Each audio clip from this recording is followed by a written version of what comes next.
slowly start to come down. The drama, right, of the sticks, and then we're gonna run this whole section.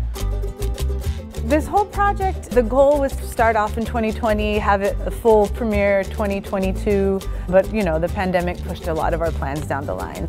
The project started as a production. Before the pandemic, we got funding to develop a full-length production, and then when the pandemic hit, I didn't want to stop the development because we'd already done a bunch of research, you know. We started reaching out to different communities. We connected with ALAS, Ayudando Latinos a Soñar in Half Moon Bay, which is a farm worker outreach program.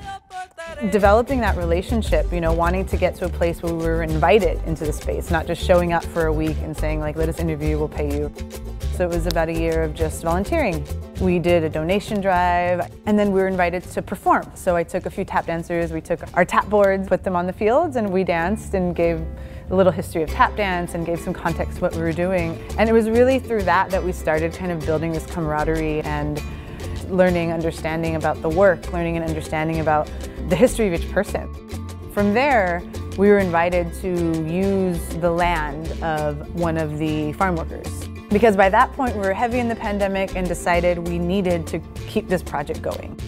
After making the film in November of 2021, we had to go back and tour another show that we had called Pachuquísmo, right? And so we actually kind of had to put pause on the project for a little while. Where we are now is kind of jump-starting, getting back into the project, this work in progress. Development residency and the showing are both kind of, we're kicking the project back off, right? We're starting 2023 really hard, getting indigo sea labor, developing new material, introducing new dancers, new musicians to the space to see what we have going.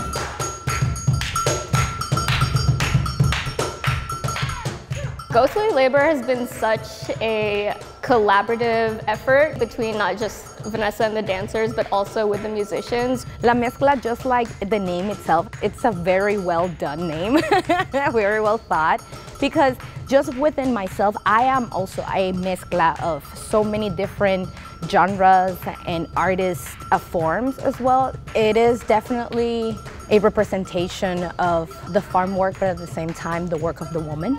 The grace and the cadence, the nourishing that the woman does. I like that. That was just a warm-up, but I really like it. So it's definitely going to be turned into something, so hold on to it.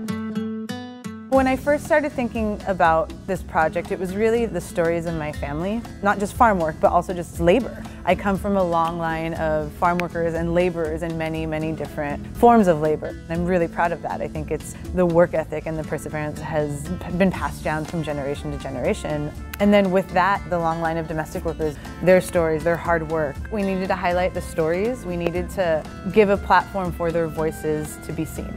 Me hace una temática y un contenido muy importante que hay que decirlo sobre el trabajo del campo y de los inmigrantes que vienen aquí a trabajar a los Estados Unidos.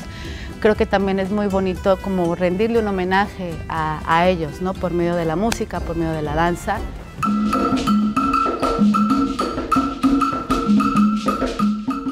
I'm able to narrate my own story as an artist. I'm able to express as well what I am about. The Afro-Caribbean elements that are included in the project are a representation of the elements that are part of what the farm work is. Water, wind, dirt, you know, all of these elements that are part of the life around it.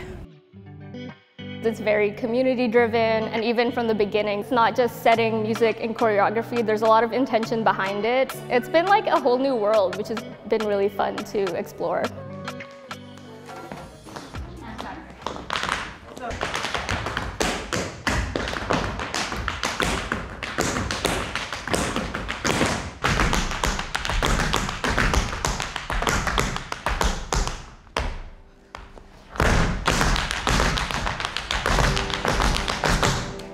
Within our own community, we forget that we are such a force not to be messed with.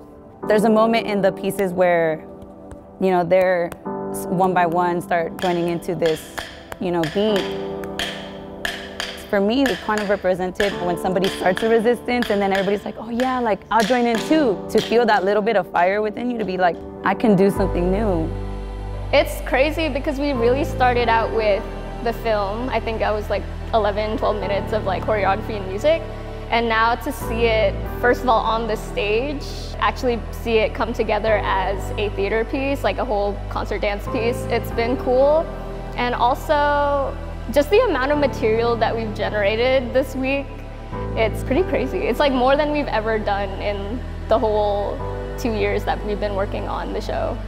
Each piece has a different narrative. There's different contexts for different narratives. We created this samba tap piece that is about the joy of collective resistance. In years of research and also just being in different spaces, being amongst farm workers, and just seeing how when you're gathering in community, when you're working together towards a common goal, it's not just all anger all the time. You have community. There is a sense of support, there is a sense of joy when you are gathering to collectively resist.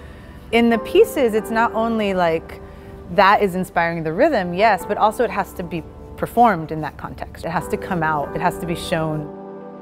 Me gusta ver mucho los procesos de creación porque se van dando, es como algo muy orgánico.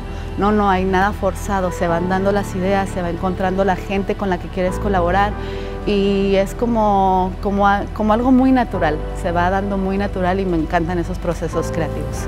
Dancers, performers, music, we're acting too. You know, I think that's a big thing of what makes a performance strong is really embodying what the narrative of that piece is about. And different pieces have different narratives. The finale of this piece, which is called La Colectiva, this is inspired by kind of grassroots labor organization. People coming together because they were sick of being treated like shit. They were sick of not having any rights. They were sick of not getting paid. So it started with a few people and then became this huge movement. And this has happened many times throughout history. That energy, this coming together for this fight, that information inspired the drum pattern that I created, inspired what the musicians are playing, the arrangement that the musicians are playing. So that language, it's coming through in that, but now it has to come through in how it's being executed. That's the icing on the cake. That's like the finishing touch. Being in time, knowing the steps, that's one thing, and that you have to be able to do that, definitely, to be a professional dancer. But you also have to be able to emote what this piece is calling for. You have to be able to show it through the movement. You have to take it that extra step in order for the impact to happen. That's how you get in there. That's how you make people understand things differently. It's not just through like, all right, we're in time, we're all dancing together, but it's through that push, that energy that's coming out of your fingertips through every single piece.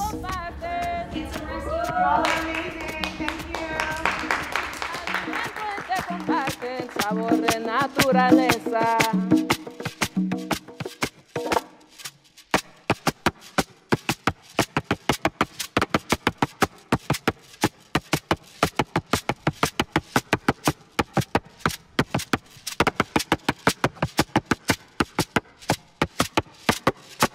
Tienes que mirar cómo preparan la tierra.